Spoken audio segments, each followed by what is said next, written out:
사무엘상 14장에 보면 이스라엘 백성들이 하나님의 도움으로 전쟁에 승리하는 장면이 기록되어 있는데요. 어, 1절 말씀에 보면 하루는 사울의 아들 요나단이 자기 무기를 들고 있는 청년에게 말했습니다. 이리 와서 저쪽 편 블레셋 초소로 가자. 그러나 요나단은 자기 아버지에게는 알리지 않았습니다. 어떤 동기에서 어떤 마음으로 요나단이 갑자기 자기 무기를 들고 있는 한 청년에게 얘기하고 둘이서만 블레셋 진영으로 가야겠다는 생각을 했는지는 정확하게 나와 있지 않아요. 물론 전쟁에서 싸우러 가는 것이기 때문에 전쟁의 승리를 위해 갔겠지만 요나단이 왜 이렇게 무모한 행동을 할 수 있었을까가 명확하지는 않죠. 그러나 1절에서 우리에게 보여주고 있는 그보다 더 중요한 정보는 무엇이냐 하면 요나단이 자기 아버지 즉 사울 왕에게 자신이 전쟁에 어, 마치 침투조처럼 나간다는 것을 알리지 않았다는 사실이에요. 이 당시 전쟁에서 왕의 역할은 그 전투 부대 전체를 통솔하는 총지휘관이죠. 전쟁에서 지휘관이 정보를 가장 많이 독점하고 그 정보를 바탕으로 전략을 세우고 전투를 지휘하는 것. 이건 지휘관, 즉 왕의 권한이고 역할이에요. 그런데 요나단이 아버지에게 알리지 않고 자기의 무기를 가지고 있는 한 청년과 전쟁을 행했다라는 것은 왕자 요나단마저도 그 아버지를 왕으로서 그리고 전투의 지휘관으로서 신뢰하거나 인정하지는 않았다라는 것을 성경이 우리에게 보여주고 있죠.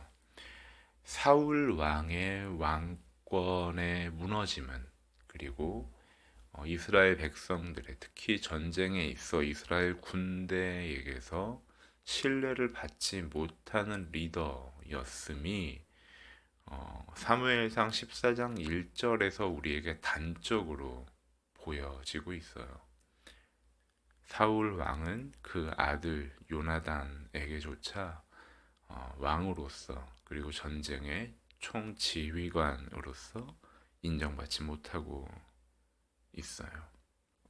그리고 3절 말미에 보면 그들 가운데 아무도 요나단이 나간 것을 눈치채지 못했습니다.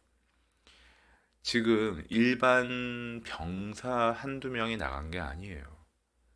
이스라엘 군대가 전쟁을 하고 있는데 그 군대의 왕자가 지금 전쟁을 나간 거예요. 그런데 아무도 눈치채지 못했다라고 이야기해요.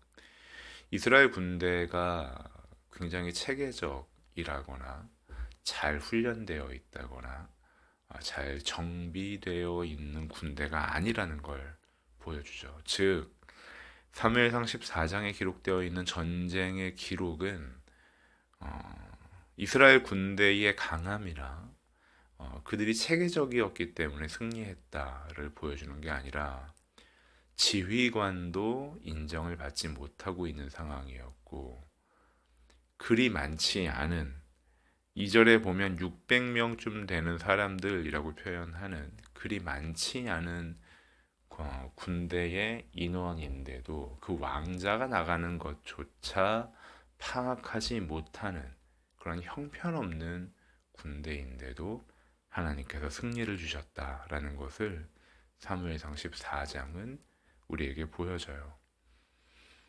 우리가 생활하면서 우리의 일생을 하나님 앞에 살아가면서 우리가 경험하는 승리처럼 경험하는 어떤 사건들의 근거가 늘 우리에게 있는가? 그렇지 않다고 말해 주는 거죠.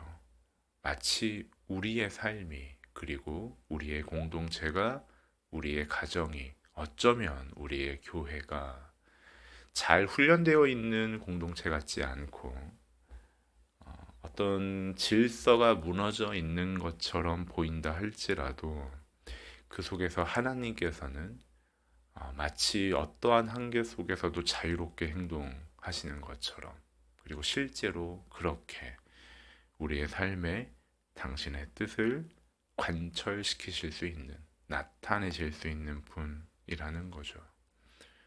모든 우리의 성공적인 그리고 승리를 경험하는 긍정적인 경험들이 나에게 기인했는가?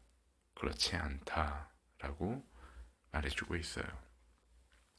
오늘 본문 말씀 6절에 보면 요나단이 자기 무기를 들고 있는 부하 청년에게 말했습니다. 이리 와서 저 할례 받지 않은 사람들의 부대로 가자.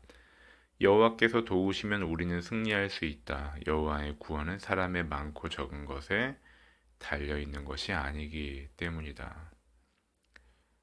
저 할례 받지 않은 사람들의 부대로 가자. 할례 받지 않은 사람들.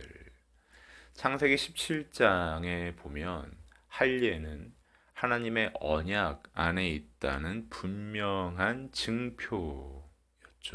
즉 할례 받지 않은 사람들이란 표현은 구약에서 관용적으로 언약 밖에 있는 사람들, 그리고 하나님을 대적하는 사람들이란 표현으로 쓰여요. 그러니까 요나단은 이스라엘은 하나님의 언약 안에 있는 하나님의 백성이고, 블레셋은 하나님의 언약 밖에 있는, 그리고 하나님을 대적하는 민족이기에 우리가 가서 싸우자, 우리가 승리할 수 있다. 여호와의 구원은 사람의 많고 적은 것에 달려 있는 것이 아니기 때문이다 라고 얘기하는 거죠. 그리고 실제로 둘이 올라가서 우리가 뒤에서 확인할 수 있지만 20명 정도의 사람들을, 군대를 죽여요. 그러니까 둘이 가서 자신들은 전혀 손해를 입지 않고 20명을 죽였다. 대단한 성과이긴 하죠. 그런데 우리가 한 가지 질문해 볼 수 있어요. 대체 앞에 사무엘상 4장에 나와 있었던 전쟁과 지금 요나단이 가서 싸우는 전쟁에는 무슨 차이가 있을까요?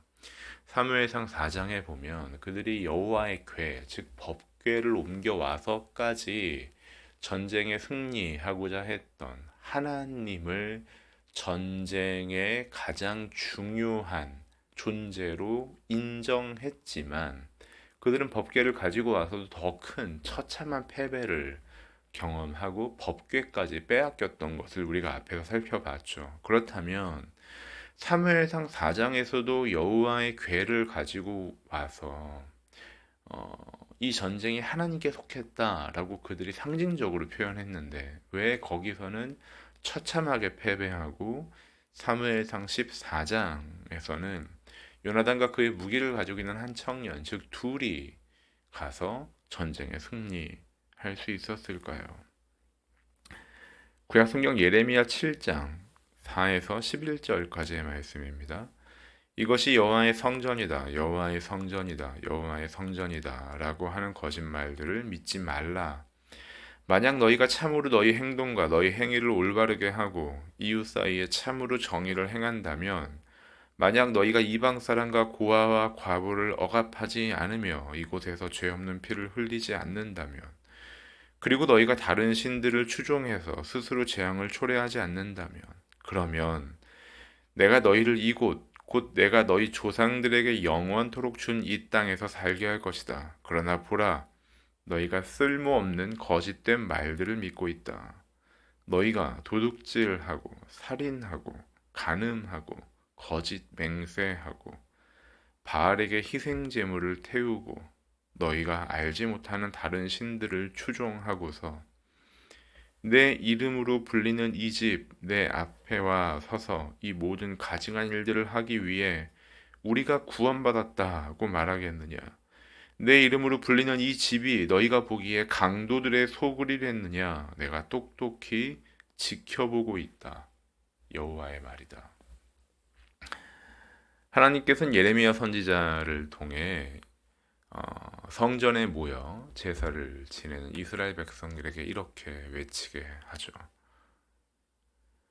이것이 여호와의 성전이다, 여호와의 성전이다, 여호와의 성전이다 라고 하는 거짓말들을 믿지 말라. 여기가 여호와의 성전이다.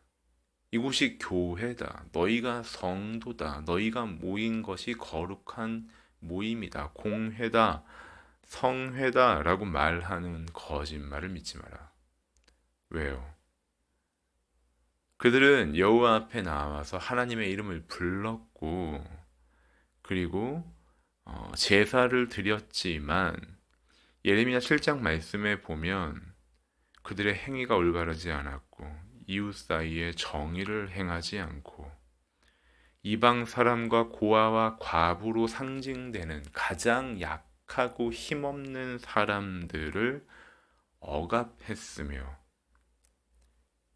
죄 없는 피를 흘렸다라는 표현은 자신의 탐욕을 위해 까닭 없이 다른 사람에게 손해를 끼치고 다른 신들을 추종했다라는 의미는 하나님의 뜻을 구하지 않고 자기의 탐욕 때문에 우상을 섬겼다라고 말하는 거예요.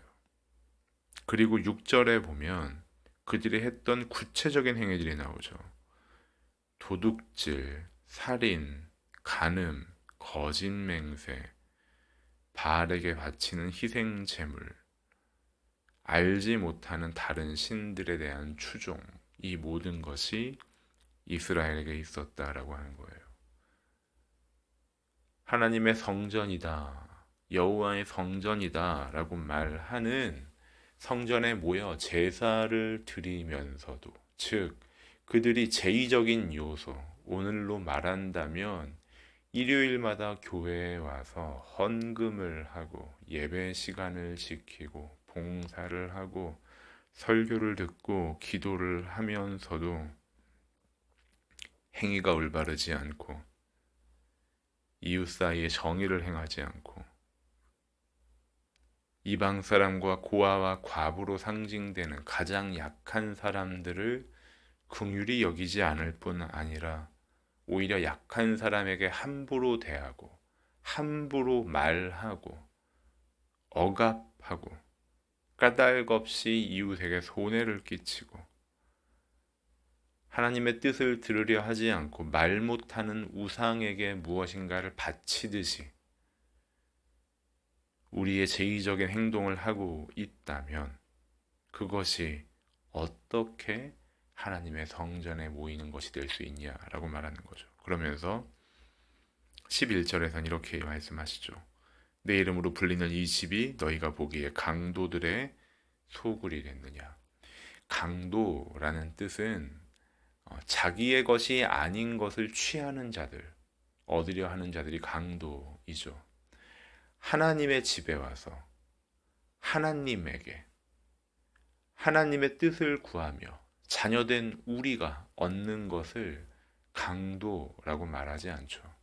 자녀가 아버지의 집에서 얻는 모든 것, 자녀가 아버지의 집에서 구하고 취하는 모든 것은 자녀의 권리이죠. 가족이기에, 자녀이기에 할 수 있는 거죠.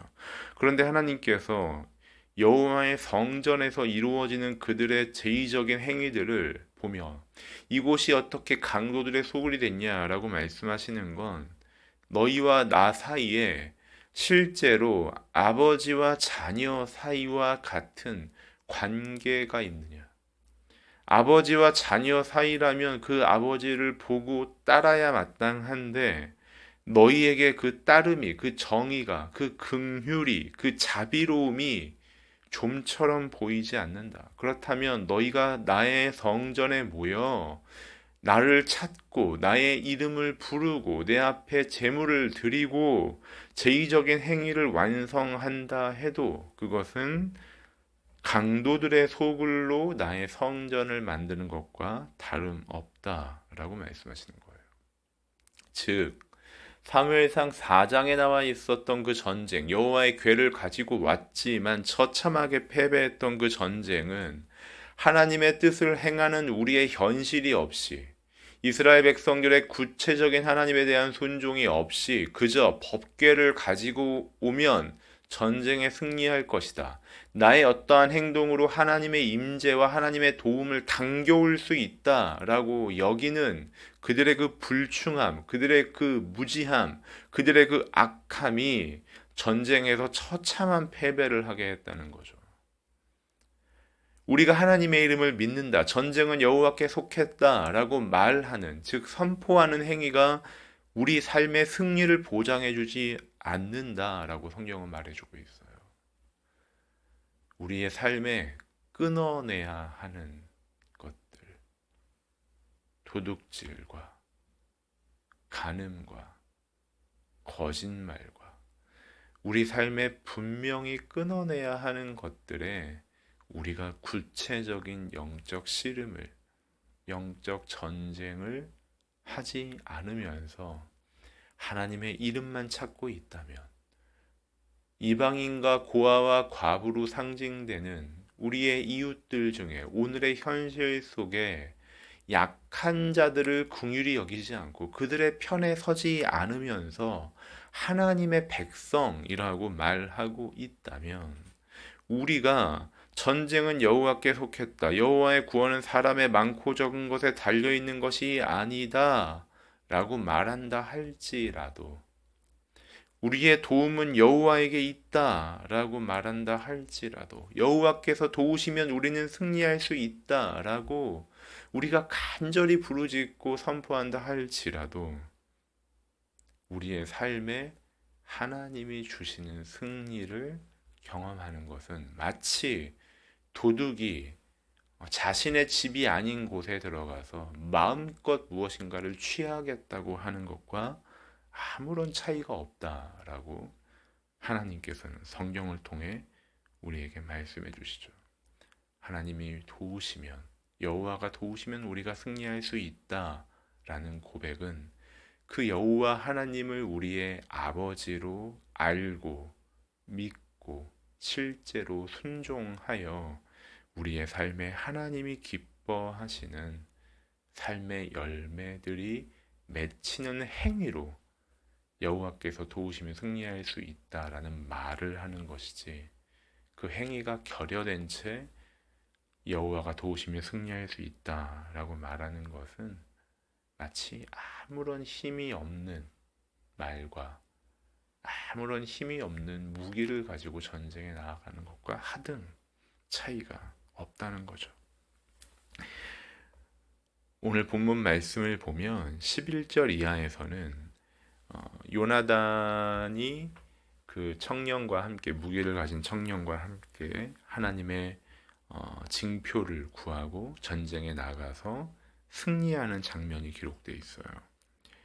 14절에 보면 이 첫 번째 공격에서 한 쌍의 소가 반나절 동안 갈 만한 땅에서, 작은 공간이에요. 요나단과 그의 무기를 든 부하 청년이 죽인 사람은 약 20명쯤이었습니다. 전쟁에 승리했어요. 그런데 그 전쟁의 승리 이후에 어떤 일이 벌어지냐면 15절에 그러자 들에 있는 진영과 모든 백성들이 공포에 떨었고 부대의 군인들과 특공대들도 모두 떨었습니다. 이 말씀이 좀 의아하지 않으세요?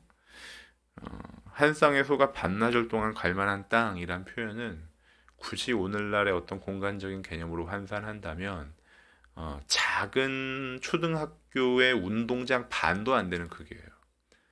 작은 초등학교 운동장 반도 안 되는 크기, 즉 둘러보면 한눈에 다 들어오는 크기에서, 물론 생명 20명, 한 생명 자체가 귀하고 소중한데 20명의 사람이 죽었다라는 건 아무리 전쟁이라고 해도 끔찍한 일이지만 수만 명 이상이 모였던 것으로 추정되는 블레셋 군대예요. 그런데 그 블레셋과 전쟁을 하는데 20명이 죽었어요. 그러니까 20명이라는 숫자가 생명의 가치를 본다면 크지만 그 모여있는 군대의 규모에 비한 전력의 손실로 본다면 그렇게 큰 손실이 아니에요. 그런데 진영과 모든 백성들이 공포에 떨었다, 부대의 군인들과 특공대들도 모두 떨었다라고 이야기해요. 이 정도의 공포를 느낄 만한 패배였을까요? 그런데 그 뒤에 보면 이렇게 나와 있죠. 땅까지 뒤흔들리며 하나님이 보내신 공포에 휩싸이게 됐습니다. 하나님께서 블레셋 진영에 그런 공포를 심으셨다라고 말씀하시는 거예요. 하나님께서 우리의 정황 속에 우리는 생각조차 못하는 하나님의 방식으로 우리에게 승리를 경험하게 하실 수 있는 분이시다라고 성경은 기록해요. 우리가 오늘을 살며 하나님의 도움을 구하는 까닭은 우리는 차마 기대도 할 수 없었던, 상상도 할 수 없었던 나 같은 사람을 하나님의 자녀 삼아 하나님의 명예로운 영광스러운 존재로 세우시고 나를 통해 어떠한 일을 이룰 것인가, 세상이 과연 그렇게 우리 앞에 반응할 것인가 라고 우리가 질문할 수밖에 없을 때 하나님은 우리의 기대를, 우리의 상식을 뛰어넘는 방식으로도 일하실 수 있는 분이시다, 우리에게 승리를 주실 수 있는 분이시다 라는 걸 성경은 우리에게 보여주죠. 오늘 우리가 하나님을 기대했으면 합니다. 하나님이 우리에게 어떻게 일하시는지를 우리가 기도하며 하나님께서 도우시면 우리가 승리할 수 있다라고 선포하며 하나님이 어떻게 일하시는지를 우리가 기대하며 보았으면 합니다. 그 블레셋 진영에서 그런 소동이 있자 이스라엘 군대들도 어떤 일이 있는지 놀라기 시작한 거예요. 그리고 17절에 보면 사울이 자기와 함께 있던 사람들에게 말했습니다. 군대를 집결시키고 누가 빠져나갔는지 알아보라. 그들이 조사해보니 요나단과 그의 무기를 든 사람이 없었습니다. 요나단과 그의 무기를 든 청년이 없다는 것을 그제야 발견한 거예요. 그러자 사울이 18절에 보면 하나님의 궤를 가져오너라. 그때는 하나님의 궤가 이스라엘 백성들과 함께 있었습니다. 제사장 아이야에게 하나님의 궤를 가져오라고 말하는 것은 이것을 70인역 같은 성경, 즉 다른 어떤 번역본에서는 에봇을 가져와라 라고 번역하기도 하는데 우림과 둠밈, 즉 하나님의 뜻을 물을 때 점칠 때 사용했던 그것을 가져와라 라고 해석하는 것도 타당해 보이기는 해요. 그의 아들 요나단이 없었고 아들이 전쟁터에 나가 있다면, 그리고 둘만 없다면 내 아들이 안전할 것인가? 그리고 이 전쟁은 하나님께 속한 승리할 수 있는 전쟁인가를 물어보고 싶었겠죠. 그래서 하나님의 뜻을 구하려고 했던 거죠. 그런데 본문의 19절에 보면 사울이 제사장에게 말하고 있는 동안 블레셋 진영의 소동은 더더욱 심해졌습니다. 그러자 사울이 제사장에게 말했습니다. 그만두어라. 여호와의 뜻을 묻고자 했던 사울의 마음이 갑자기 툭 끊어지고 주저앉아 버려요. 왜냐하면 사울이 제사장에게 말하고 있는 동안 블레셋 진영의 소동이 더더욱 심해졌다. 즉 전쟁의 승기를 사울 왕이 감지했던 거예요. 그러자 하나님의 뜻을 묻겠다라는 그의 마음이 사라져 버려요.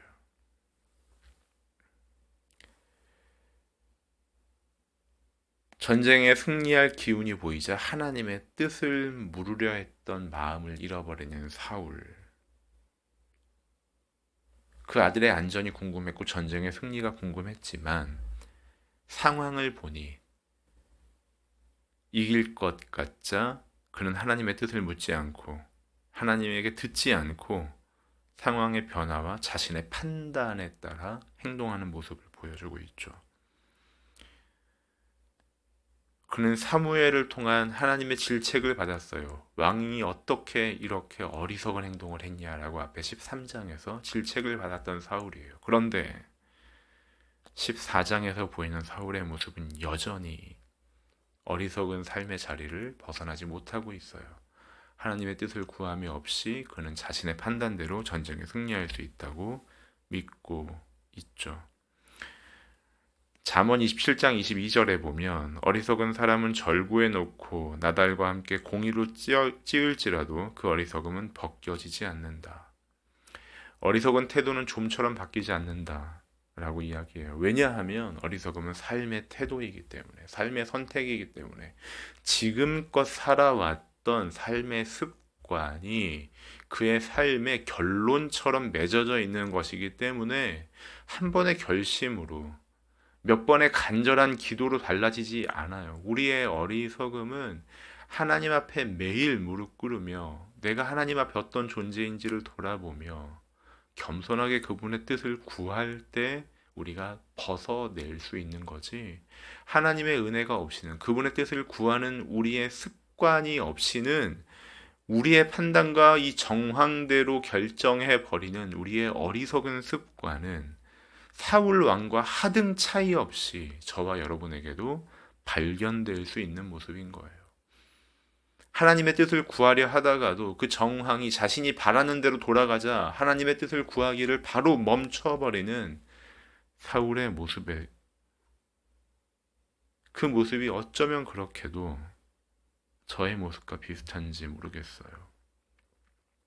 우리가 하나님 앞에 우리의 어리석음을 내어놓고 하나님의 뜻을 구하는 종교인의 자리를 벗어나 하나님을 신앙하는 성도의 모습으로 이 한날을 하나님 앞에 명예롭게 향기롭게 살아가는 우리 모두이기를 주님의 이름으로 축복합니다.